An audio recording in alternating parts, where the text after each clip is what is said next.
Welcome back to PC Error Detective, and in today's video I'll show you how to extend Arabic text in Adobe Illustrator so you can properly stretch, lengthen, and style Arabic letters without breaking their natural shapes. Let's go through the steps in a clear and simple way.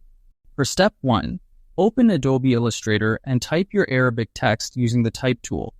Make sure you have Middle Eastern and South Asian text options enabled so Illustrator displays Arabic correctly. For step 2, go to Window, then click Type and open the OpenType panel.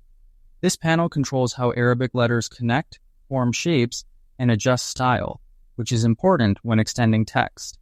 For step 3, select your Arabic text and choose the Justification Alternates or Contextual Alternates options from OpenType. These options help extend and reshape Arabic letters naturally without damaging their calligraphic flow. For step 4, click the arrow next to the Touch Type tool inside the character panel and stretch individual letters by dragging them gently. This method keeps the original appearance while extending specific parts of the text. For step 5, if you need longer extensions, convert the text to outlines by going to Type and selecting Create Outlines. Now you can use the Direct Selection tool to manually drag anchor points and extend the shapes smoothly. Thank you for watching, and don't forget to subscribe to PC Error Detective for more helpful tutorials.